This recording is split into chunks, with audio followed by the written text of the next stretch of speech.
إن الحمد لله نحمده ونستعينه ونستغفره ونعوذ بالله من شرور أنفسنا ومن سيئات أعمالنا من يهده الله فلا مضل له ومن يضلله فلا هادي له وأشهد أن لا إله إلا الله وحده لا شريك له وأشهد أن محمدا عبده ورسوله أما بعد فإن خير الحديث كتاب الله وخير الهدي هدي محمد صلى الله عليه وسلم وشر الأمور محدثاتها وكل محدثة بدعة وكل بدعة ضلالة في النار. أعوذ بالله السميع العليم من الشيطان الرجيم. بسم الله الرحمن الرحيم. کتاب الصیام، روزوں کے احکام و مسائل۔ عن ابی ہریرہ رضی اللہ تعالی عنہ قال قال رسول اللہ صلی اللہ علیہ وسلم لا تقدموا رمضان بصوم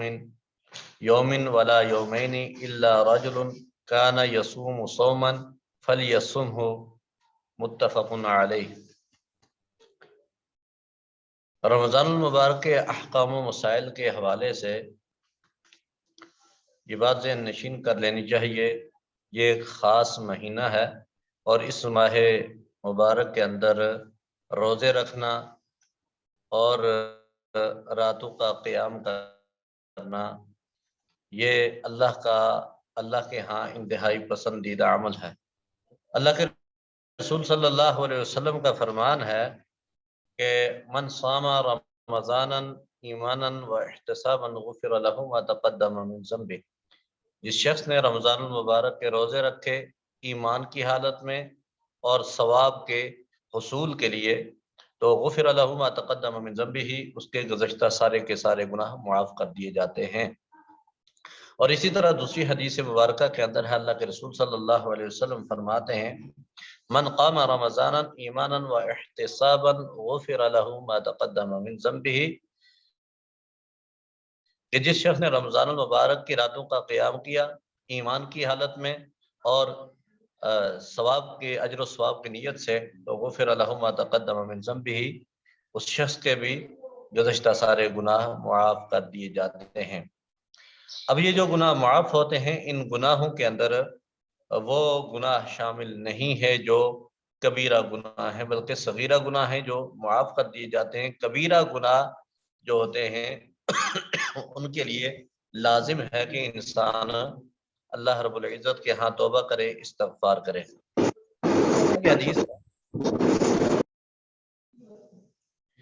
پہلی حدیث ہے اس باب کے اندر کہ عن ابی ہریرہ رضی اللہ تعالی عنہ قال قال رسول اللہ صلی اللہ علیہ وسلم لا تقدموا رمضانا بالصوم یوم ولا یومین الا رجل کان یصوم صوما فلیصمه، کہ جو شخص رمضان کے روزے رکھنا چاہتا ہے اس کے متعلق رسول اللہ صلی اللہ علیہ وسلم نے فرمایا کہ رمضان شروع ہونے سے 1 یا 2 دن پہلے روزہ نہ رکھا جائے۔ ہاں الا رجل کان یصوم صوما فلیصمه، ہاں جو شخص پہلے سے روزے رکھتا آ رہا ہو، یعنی اس کی روٹین کے اندر ہو، جیسے سوموار اور جمعرات کا روزہ رسول اللہ صلی اللہ علیہ وسلم نے فرمایا کہ یہ اگر کوئی رکھ رہا ہے اور سوموار جمعرات میں سے کوئی دن آ جاتا ہے تو وہ روزہ رکھ سکتا ہے۔ اسی طرح صوم داؤدی جس کی بڑی فضیلت آئی ہے، رسول اللہ صلی اللہ علیہ وسلم نے فرمایا یہ مجھے پسند ہے، یعنی ایک دن انسان روزہ رکھ رہا ہے اور ایک دن روزہ نہیں رکھ رہا، تو اگر کسی شخص کی یہ روٹین ہے صوم داؤدی والی تو یہ روزہ اگر رمضان سے 1 یا 2 دن پہلے یعنی 29 اور 30 تاریخ کو یہ اگر روزے میں یہ ایام آ جاتے ہیں تو یہ روزہ انسان رکھ سکتا ہے۔ اسی طرح اگر روٹین کے ساتھ پیچھے سے کوئی روزے وہ رکھتا آ رہا ہے تو لیکن خاص کر رمضان سے پہلے روزے رکھنا 2-3 دن، یہ جسے ہم استقبال رمضان کے روزے کہتے ہیں، ان کی ممانت ہے، یہ رسول اللہ صلی اللہ علیہ وسلم نے منع فرمائے ہیں۔ اسی طرح عمار ابن یاسر رضی اللہ تعالیٰ عنہ بیان فرماتے ہیں کہ جس شخص نے شک کے دن کا روزہ رکھا اس شخص نے ابو القاسم کی نافرمانی کی۔ یعنی شک کے دن کا روزہ ایسے ہوتا ہے کہ اگر چاند رمضان المبارک کا کوئی شخص دیکھ رہا ہے اور وہ بادلوں کی وجہ سے یا کسی بھی وجہ سے وہ روزہ نہیں رکھ پایا، تو ایسی صورت میں وہ شک کا روزہ ہو جائے گا۔ یہ شک کا روزہ رکھنے کی ممانعت ہے، یہ رسول اللہ صلی اللہ علیہ وسلم نے فرمایا ہے، اس لیے کہ آپ صلی اللہ علیہ وسلم کا فرمان ہے اذا رأیتموہ فصوموا، کہ جب تم چاند رمضان کا دیکھ لو تو پھر روزے رکھنا شروع کر دو۔ وَإِذَا رَأَيْتُمُوهُ فَأَفْطِرُوهُ، اور جب تم شوال کا چاند دیکھ لو تو روزے رکھنا چھوڑ دو۔ فَإِنَّ غُمَّ عَلَيْكُمْ فَقْدَرُوهُ لَهُ، اس لیے اگر مطلع یعنی موسم ابر آلود ہے تو اس لیے چاند کا اندازہ لگا لو۔ یعنی یہ جو موسم کی خرابی کی وجہ سے جو چاند نظر نہ آنے کا معاملہ ہے، تو ایسی سچویشن میں، ایسی صورتحال میں جو مشکوک روزہ ہے اس کے رکھنے کی اجازت اسلام نے نہیں دی ہے، اس لیے کہ آگے حدیث کے اندر ہے فَإِنَّ أَغْمِيَ عَلَيْكُمْ فَقْدُرُوهُ لَهُ ثَلَاثِينَ، اگر مطلع ابر آلود ہونے کی وجہ سے تمہیں کوئی شک یا پریشانی کی کیفیت پیدا ہو جائے تمہارے لیے، تو پھر تم 30 روزے پورے کر لو۔ اور اسی طرح ایک حدیث بخاری کے اندر ہے کہ فَأَكْمِلُوا الْعِدَّةَ ثَلَاثِينَ، کہ 30 دن کی گنتی کو تم پورا کر لو۔ تو یہ وضاحت اسی طرح شعبان کی بھی ہے کہ اگر شعبان کے آخری ایام جو ہیں وہ مشکوک ہو جائے بادلوں کی وجہ سے یا کسی بھی وجہ سے، تو ایسی صورتحال میں شعبان کے بھی 30 ایام پورے کر لیے جائیں اور پھر اس کے بعد یکم رمضان کا آغاز کیا جائے۔ اور اسی طرح رمضان المبارک کی 29 تاریخ کو اگر روز چاند نظر آنے میں موسم آڑے آ رہا ہے یا بادلوں کی کیفیت کی وجہ سے چاند دیکھنا مشکل ہو رہا ہے، تو پھر مشکوک حالت میں وہ بھی 30 روزے پورے کیے جائیں گے۔ تو یہ بنیادی مسئلہ ہے چاند دیکھنے کا یا رؤیت ہلال کا۔ تو اب آتے ہیں رمضان المبارک کے خاص احکام اور مسائل کی طرف، کہ سب سے پہلی چیز یہ ہے سمجھ لینی چاہیے کہ رمضان المبارک کے روزے اللہ رب العزت نے فرض کیے ہیں۔ کتب علیکم الصیام کما کتب علی الذین من قبلکم لعلکم تتقون، کہ رمضان المبارک کے روزے فرض کر دیے گئے ہیں جس طرح پہلے لوگوں پر فرض کیے گئے، لعلکم تتقون، تاکہ تم تقوی اختیار کرو، تم پرہیزگاری اختیار کرو اور اللہ سے ڈرنے والے بن جاؤ۔ اسی طرح رسول اللہ صلی اللہ علیہ وسلم کی حدیث ہے کہ بنی الاسلام علی خمس، کہ اسلام کی بنیاد 5 چیزوں پر رکھی گئی ہے۔ اسلام کی 5 بنیادیں ہیں اور انہی پر اسلام کی عمارت استوا ہے۔ پہلی یہ ہے کہ گواہی دینا، ان تشہد ان لا الہ الا اللہ وان محمد رسول اللہ، اس بات کی گواہی دینا کہ اللہ کے علاوہ کوئی الہ نہیں اور محمد رسول اللہ صلی اللہ علیہ وسلم اللہ کے رسول ہیں۔ اور دوسری چیز، دوسری بنیاد نماز کا قائم کرنا، اقامت الصلاۃ، نماز کا قائم کرنا، وایتاء الزکوٰۃ، اور زکوٰۃ ادا کرنا، یہ تیسری ہو گئی۔ چوتھی ہے رمضان کے روزے رکھنا، اور 5ویں ہے وحج بیت اللہ الحرام، بیت اللہ کا حج کرنا۔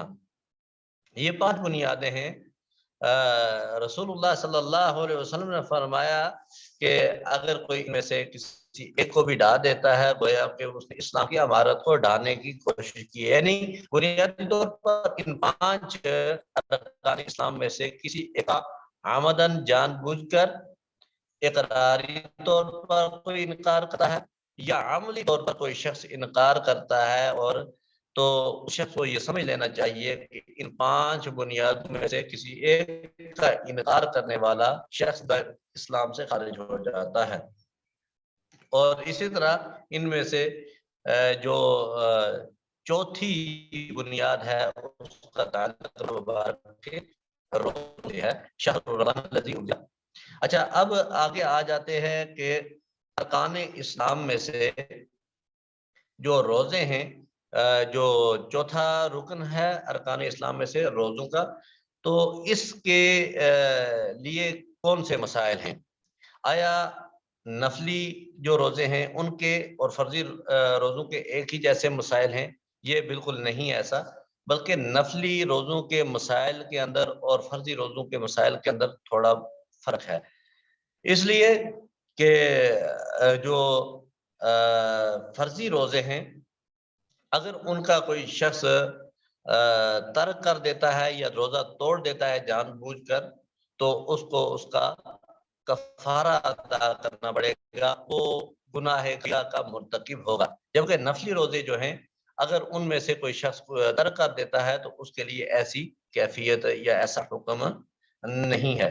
پھر اسی طرح ہے کہ رمضان المبارک کے جو روزے ہیں اس کے وجوب کے بارے میں امت مسلمہ اتفاق ہے کہ رمضان المبارک کے روزے یہ فرض ہیں، یہ واجب ہیں۔ اس میں جو ہے نا رمضان المبارک کے روزے ہر مسلم عاقل بالغ تندرست اور مقیم پر واجب ہیں، یعنی واجب بمانی فرض ہیں۔ اور اسی طرح وہ عورت جو پاکی کی حالت میں ہے اس پر بھی یہ روزے فرض ہیں۔ اب وہ لوگ ہیں جن کے لیے رمضان المبارک کے ان روزوں کی رخصت ہے، ان میں سے وہ شخص جو بڑھاپے کے اندر چلا گیا اور کمزوری کی وجہ سے وہ روزے نہیں رکھ سکتا، وہ مرد ہے یا عورت ہے، اس کے لیے اس کی رخصت ہے، اور وہ ایک جو مسلم ہے اس کا کھانا کھلائے گا ایک روزے کے بدلے میں۔ اور اسی طرح آگے اگر کوئی شخص دائمی مریض ہے، اس سے کوئی ایسا مرض لاحق ہے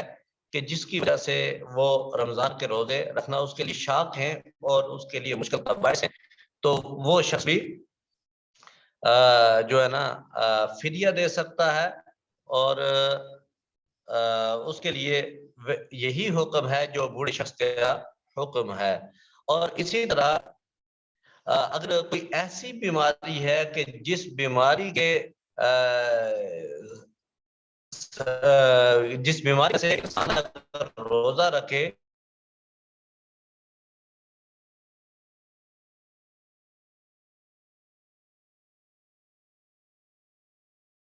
تو کے لیے اس بیماری کے اندر زیادہ اعتماد کر سکتا ہے، یہ اگر تو پھر اس کا تو فدیہ دے گا۔ اگر ایسی وقتی بیماری ہے تو پھر روزہ ترک کر کے بعد میں وہ اس کی جگہ روزہ رکھے گا اور اس کی قضا اس شخص پر واجب ہے۔ اسی طرح اگر کوئی شخص مسافر ہے، کہیں سفر پر ہے، تو وہ شخص بھی روزہ چھوڑ سکتا ہے اگر اس کے لیے مشکل پیدا ہوتی ہے۔ یہاں پہ ایک بات جو رسول اللہ صلی اللہ علیہ وسلم نے فرمائی ہے کہ جو شخص سفر کے اندر ہے، اگر وہ اللہ رب العزت کی دی ہوئی رخصت پر عمل کرتا ہے تو فحسنوا، یہ اس کے لیے بہتر ہے۔ یعنی سفر کے اندر روزے کا ترک کرنا یہ بہتر ہے بجائے اس کے کہ انسان اپنے آپ کو مشکل اور مصیبت کے اندر ڈال دے، تو پھر وہاں روزہ افطار کرنا یہی بہتر ہے۔ رسول اللہ صلی اللہ علیہ وسلم مکہ کے لیے جب نکلے تو اس وقت اللہ کے رسول صلی اللہ علیہ وسلم نے ایک مقام پر صحابہ کرام کی جماعت کو جو ہے روزہ افطار کرنے کا حکم دے دیا، یعنی اشارے کے ساتھ آپ نے پانی کا پیالہ منگوایا اور اس پیالے کو اوپر اٹھایا تاکہ صحابہ کرام کی پوری جماعت دیکھ لے، تو اور اس کے بعد آپ صلی اللہ علیہ وسلم نے روزہ افطار کر دی۔ دن کا وقت تھا اس سفر کی حالت میں، تو کچھ لوگ وہ تھے کہ جنہوں نے روزہ افطار نہیں کیا، تو ان کے متعلق رسول اللہ صلی اللہ علیہ وسلم کو اطلاع دی گئی کہ یہ کچھ لوگ ہیں جنہوں نے روزہ چھوڑا نہیں ہے، تو اللہ کے رسول صلی اللہ علیہ وسلم نے ان کے متعلق فرمایا اولئک هم الغصاء، اولئک هم الغصاء، اولئک هم الغصاء، یہ نافرمان ہے، یہ نافرمان ہے، یہ نافرمان ہے۔ تو اس بات سفر کے اس مقام اور اس حدیث مبارکہ سے جو وضاحت ملتی ہے وہ بھی یہی ہے کہ اگر سفر کے اندر شاق گزرے روزہ تو اسے افطار کر لینا چاہیے، نہ کہ اپنے آپ پر شک کو کرنا چاہیے۔ ہاں کچھ شخص کرنا چاہتا ہے تو اس کے لیے نہیں ہے، لیکن اگر دیتا ہے تو یہ اس کے لیے احسن عمل ہے، یہ بہتر عمل ہے، اس لیے کہ اس نے اللہ کی دی ہوئی رخصت کو اپنے لیے پسند کی، جسے اللہ رب العزت نے اپنے بندے کے لیے پسند کیا۔ اسی طرح اب انسان روزہ تو رکھ لیتا ہے تو اس کے لیے سحری اور افطاری یہ دو معاملات ہیں، یعنی وہ سحری بھی کھائے گا ظاہر ہے، تو سحری کا وقت جو ہے نصف شب سے شروع ہو جاتا ہے تو فجر تک، یہ اس وقت ویسے کسی وقت بھی انسان سحری کھا سکتا ہے۔ تاہم اللہ کے رسول صلی اللہ علیہ وسلم کا فرمان ہے کہ میری امت اس وقت تک بھلائی میں رہے گی، ہروئی میں رہے گی، جب تک وہ افطار کے اندر جلدی کرے گی اور سحری کے اندر تاخیر کرے گی، یعنی جو آخری وقت ہے سحری اختیار کیا جائے اور افطاری کا جو ابتدائی وقت ہے اسے اختیار کیا جائے۔ یہ رسول اللہ صلی اللہ علیہ وسلم نے فرمایا کہ میری امت کے لیے اس بات کے بتائی کہ افطاری کے معاملے میں وہ جلدی کرے، جب بھی وقت داخل ہوتا ہے تو افطاری کر لے، اور اسی طرح آخری وقت کے اندر آخری وقت کے اندر یعنی فجر کے وقت وہ اب کیا کھائے، اور اس کے لیے تو سحری کا وقت ہے، اس وقت جو کھانا پینا اس میں میسر ہے وہ کھا لے، اور اس کے بعد اگر کہیں دیر ہوگی اور کھانا اس کے سامنے موجود ہے، دیر ہو گئی ہے کھانا اس کے سامنے موجود ہے، آپ کا وقت شروع ہو گیا، تو رسول اللہ صلی اللہ علیہ وسلم نے فرمایا کہ وہ اپنی حاجت جو ہے وہ پوری کر لے، سے دیر ہو جاتی ہے بھی، یعنی اذان ہو جاتی ہے اور وہ کھانا کھا رہا ہے، اس کو اپنی حاجت اور ضرورت کو پورا کرنا چاہیے۔ اس کا یہ مطلب نہیں ہے کہ انسان اسے اپنی روٹین میں تبدیل کر لے، یہ روزانہ ایسا معاملہ نہیں، کبھی کبھار اگر ایسا کوئی معاملہ ہو جاتا ہے تو اس کے لیے اس بات کی رخصت ہے۔ اور اسی طرح جو افطاری ہے، افطاری کے متعلق اللہ کے رسول صلی اللہ علیہ وسلم نے فرمایا کہ افطاری جو ہے نا وہ کھجور سے کی جائے، خشک کھجور سے کی جائے، اگر وہ میسر نہ ہو تو پھر تازے پانی کے ساتھ افطاری کی جائے، یہ رسول اللہ صلی اللہ علیہ وسلم کی سنت ہے۔ تو یہ مختصر سے مسائل تھے افطاری کے متعلق، اور اسی طرح سحری کے متعلق، اور اسی طرح روزے کی فرضیت اور کن لوگوں پر روزہ فرض ہے اس کے متعلق اللہ سے دعا ہے اللہ ہمیں سمجھنے کی اور عمل کرنے